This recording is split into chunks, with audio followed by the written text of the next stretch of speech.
How's everybody feeling? I walked in and I felt some major energy. So I'm like, yo, this is going to be tough. I got to get this team fired up again. So I'm excited. I'm excited to see people, building their business, people changing their lives, taking things seriously, taking it to the next level. In today's world, we don't see that enough, right? We see a lot of sheep out there. We don't see enough lions. And I see lions in this room. Truly, I see lions. I keep hearing the stories about lions. I did some research. I'm super excited about what you guys are doing. I'm super excited to share my story to hopefully inspire and motivate you a little bit more, okay? I do want to give a shout out to all the Michiganders out there, though. Go Blue! Go Blue! They're going to win tonight. Like the video showed, I've been a part of building 3 companies. I've been blessed, right? I believe in God. I've got a great wife. I've got great kids, and I surround myself with great people. But I grew up in a family that didn't graduate high school, that my mom married my dad when she was 16, he was 18. I was born when she was 18 and he was 20. And it wasn't the perfect household. There was some abuse. There were some things going on. It was tough. And I'm not making excuses because a lot of people have harder lives than I do. But I like to set the platform to understand my mindset of how things had to change. And so my dad was a blue collar guy that worked for AT&T, and they were closing the plant down in Arizona. And that's where I was born. And so I was 14 years old. I had a little brother and a little sister, and my dad's friend owned a video store. They were doing good. This is when video stores were cool. So from some of the young folks out there, there was like Blockbuster, all these things. That was cool. You go on Tuesday, get movies. That was the deal. So I remember my dad telling my mom that they're closing the plant. He's got to transfer to North Carolina, or his friend Mike can open up a sub shop for him and a bakery for my mom. Now think, my dad was blue collar working in a corning plant, building fiber that's under the ground for our internet today. And my mom was a cake decorator at a bakery. And at night, my dad would deliver papers. I would help him and then still go to school, right? We did what we had to do. Well, I was eavesdropping. I heard that story. And I heard him telling my mom we might have to move. And he said, but Mike's given us this opportunity. And they talked about how nice it would be to do that. And then my dad said, I don't think we should. I have 2 kids that have asthma. That'd be my brother and sister. I have about 12 years left at AT&T. I think we should just take the safe route and move.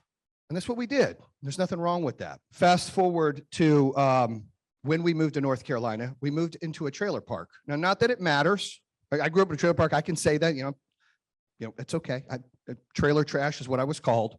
I didn't know any better. I was a freshman in high school. I would go to school and people would be like, where do you live? And I'd be like, Southbrook. They're like, oh, the trailer park. I'm like, yeah. Like, oh, it was a feeling that people at high school would give me.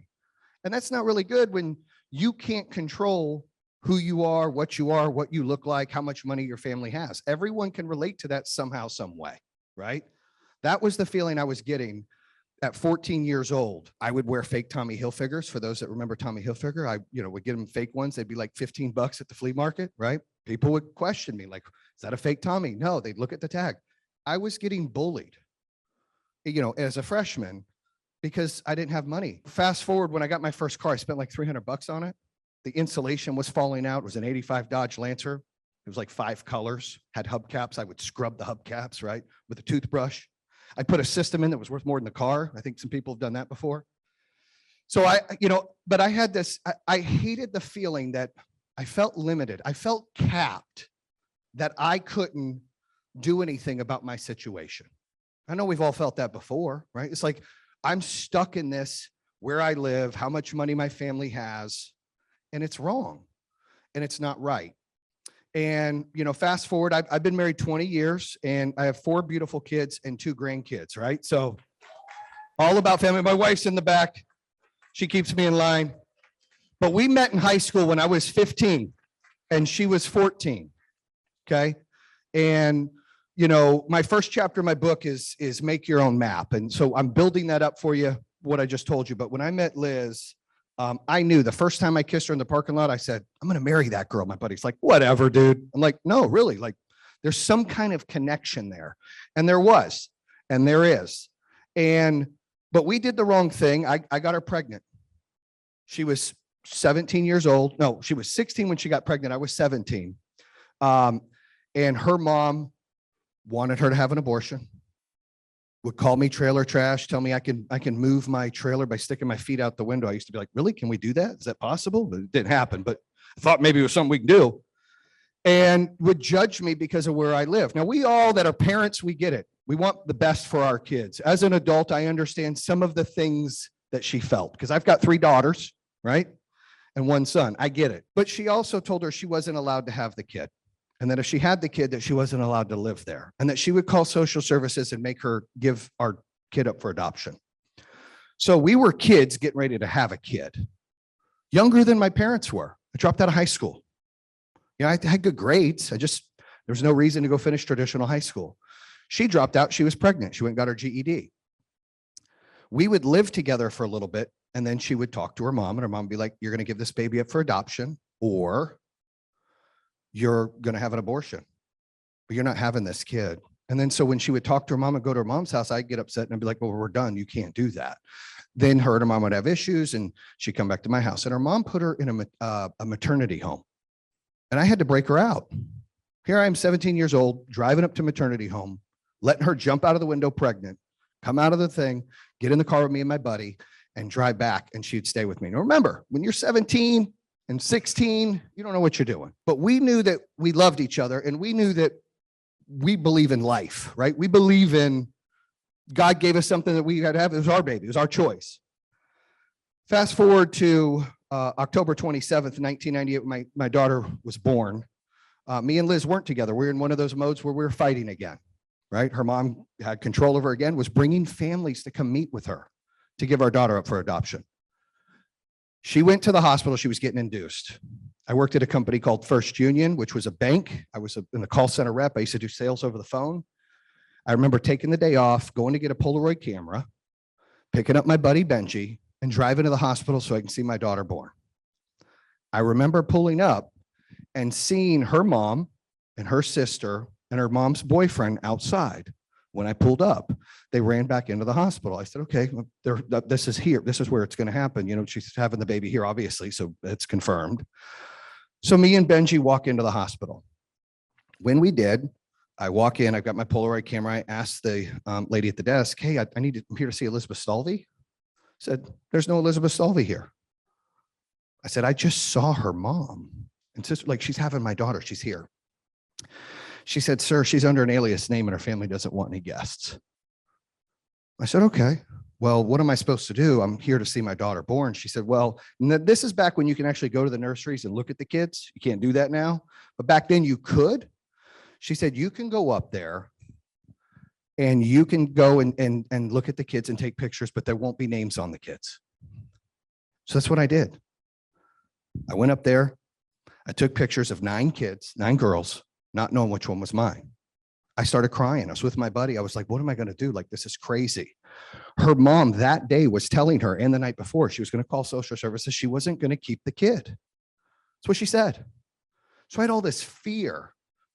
Just turned 18. I'm nervous. I have this daughter being born. I can't see her be born. I don't know what's going on. They're under an alias name. Her mom is controlling our life. And so something clicked in my head. Everything that kind of built up, right? Living in a trailer, being made fun of. People bullying me because of my situation. My future mother-in-law, right? Controlling if I can see my kid born or if we get to keep our kid.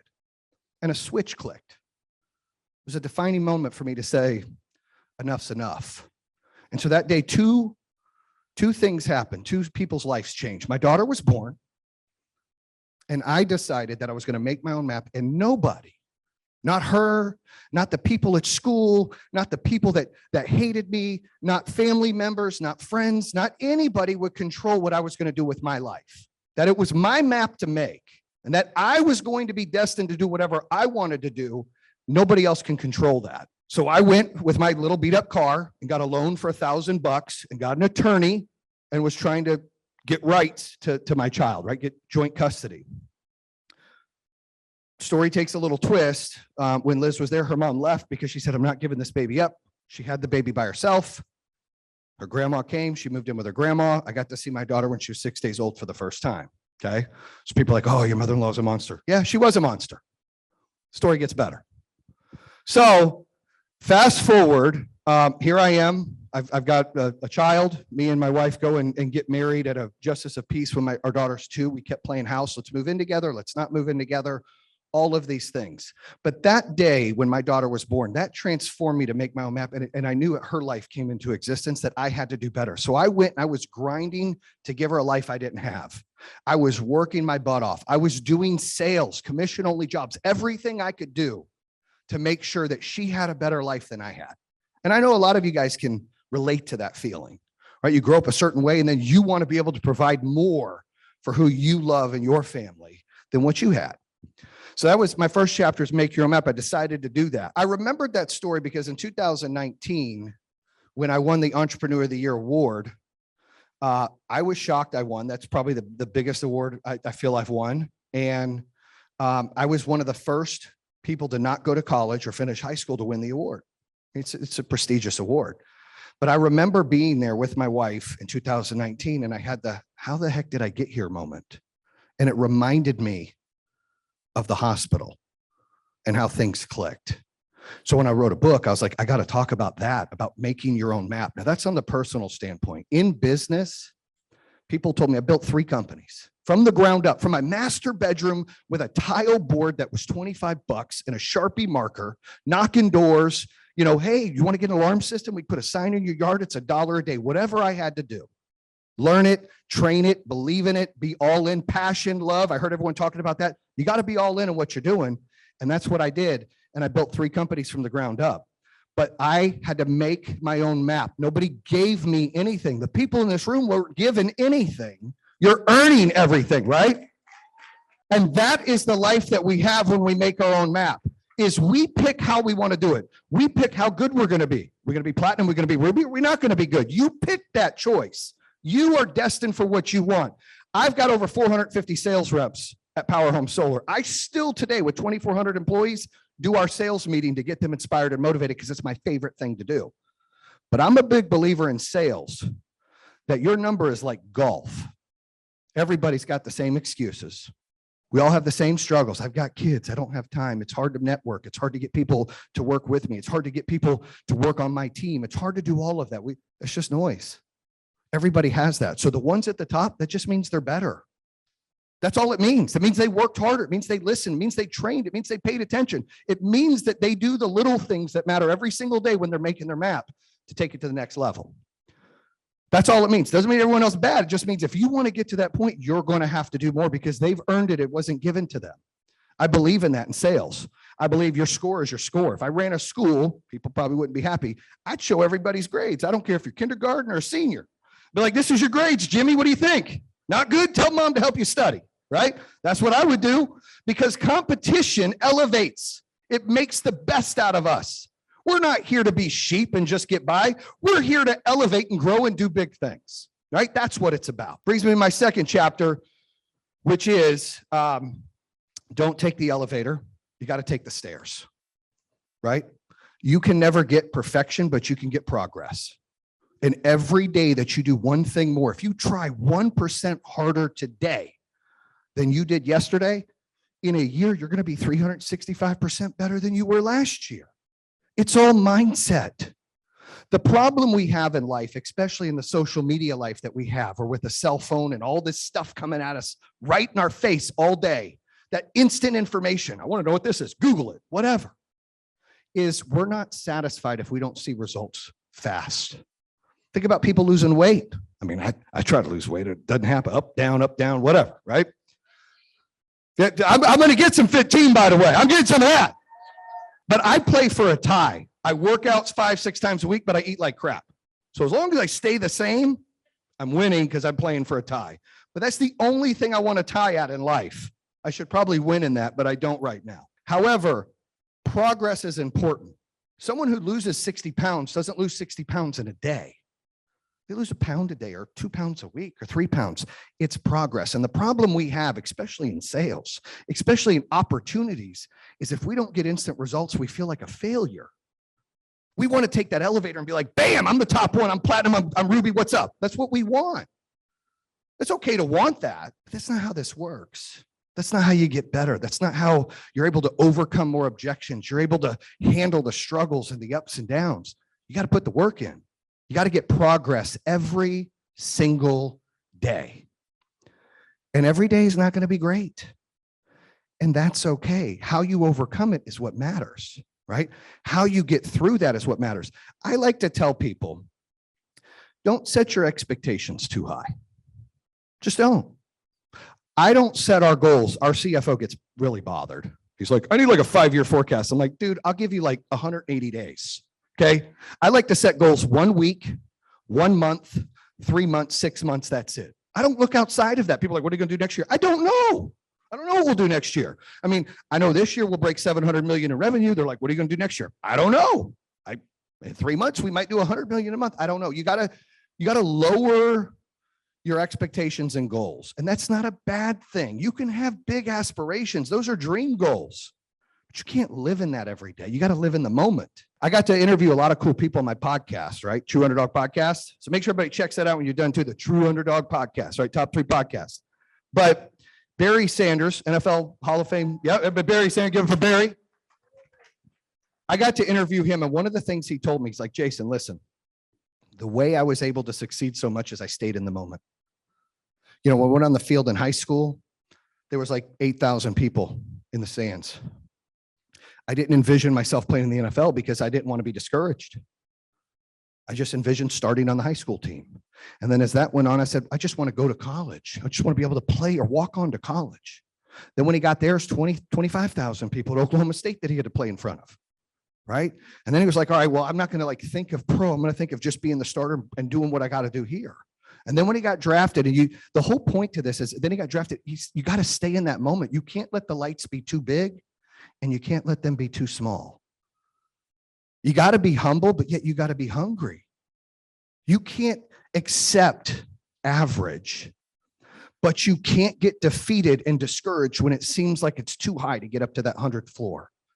You only got to get to floor 2. And after you get to floor 2, you got to get to floor 3, then 4 and 5. That's how it works. Lower your expectations. If you're doing sales, try to get 1 a day. That doesn't work. 3 a day, 5. You got to set realistic goals because you need those small wins to build confidence. And confidence is what really elevates us to be successful. And in order to get confidence, you got to have small wins. In order to have small wins, you can't have those unrealistic goals that take time to get there because you'll be discouraged. Lower the bar. And that's my belief in taking the stairs. You got to fail. You got to learn. You got to struggle. You got to take everything with you. And you got to be able to learn from other people. And you got to be able to not think that you know it all. One thing I won't hire in our company is an existing salesperson.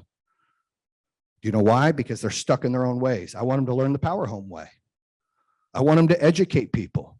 You guys know that you're not really selling something, you're educating people. It's 2021. We're not selling things, we're educating people and empowering them to make decisions. That's what we're doing.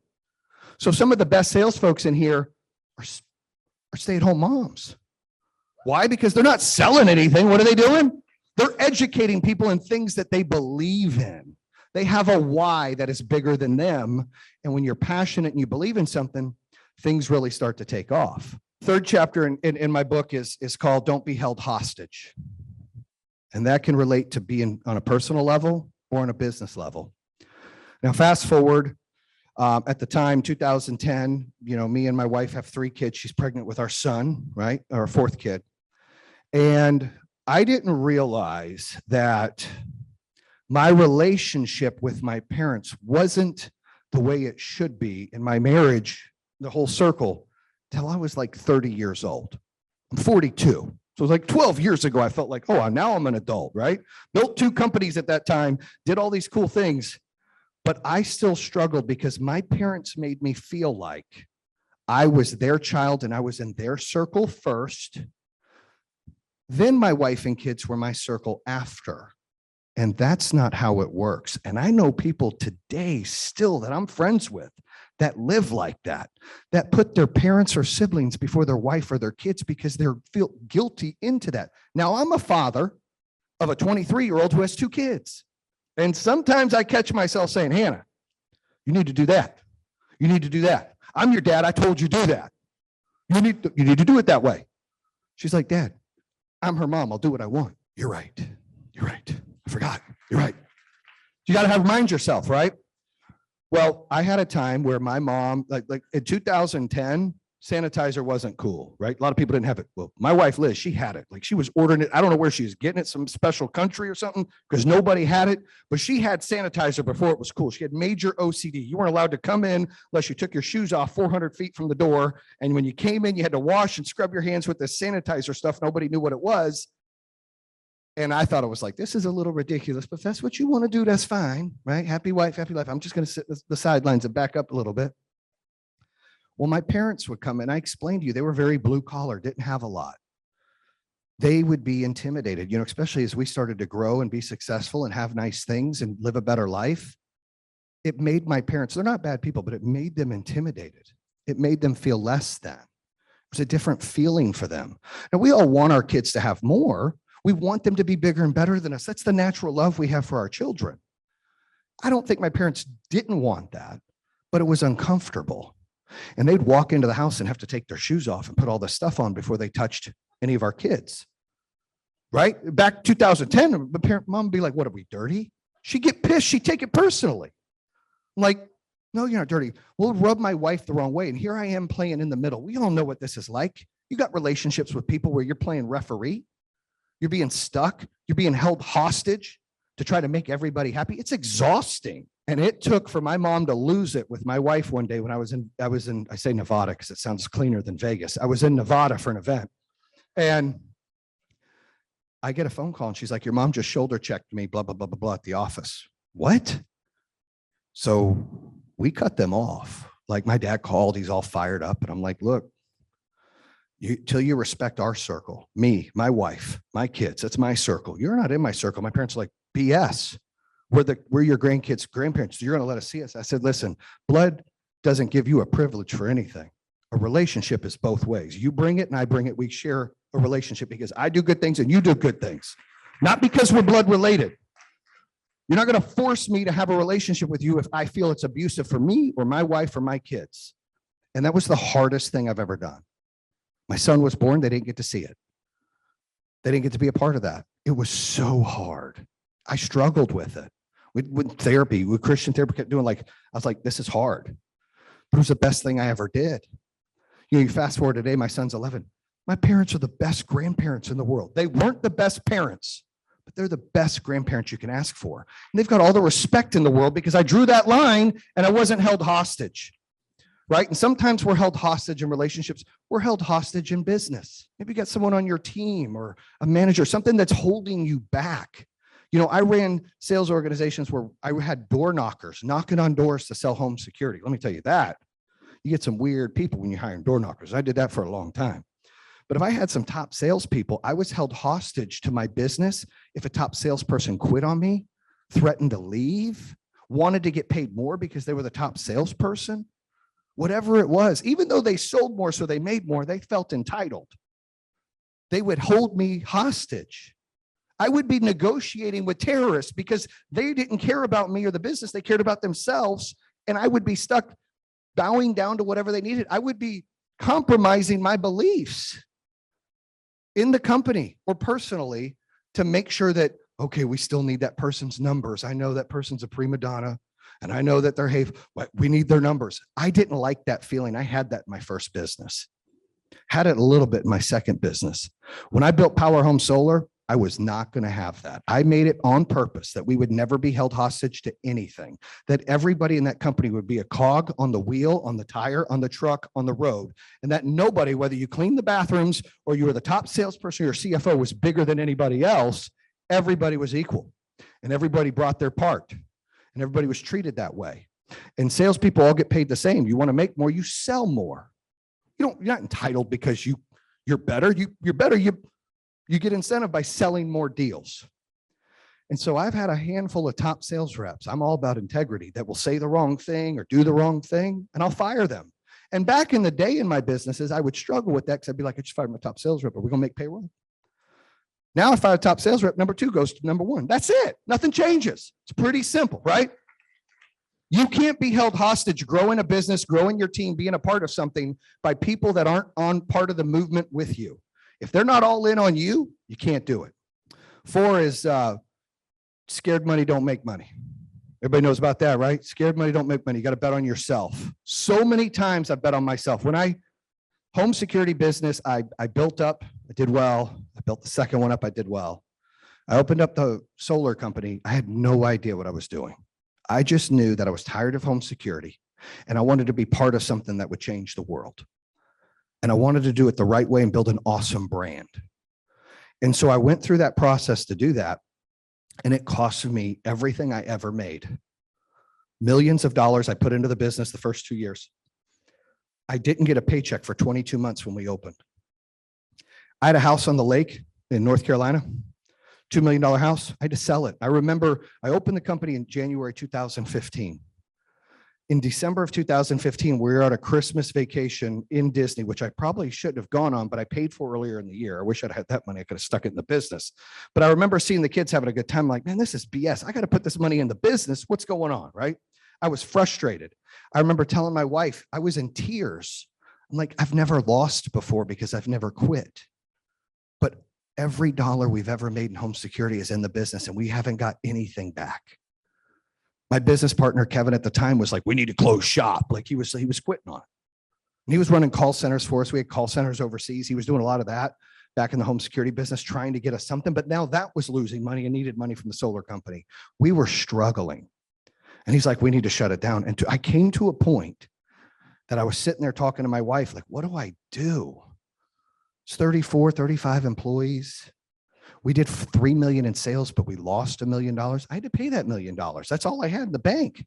So she told me to pray on it. I prayed on it. I woke up and I just had this, it reminded me like, why am I letting this dictate everything?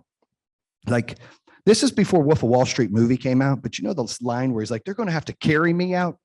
I had that mentality. I was like, you know what? I'm going to do this until the wheels fall off or it's on fire because I don't want to live with regret. Because the worst failure in the world is regret.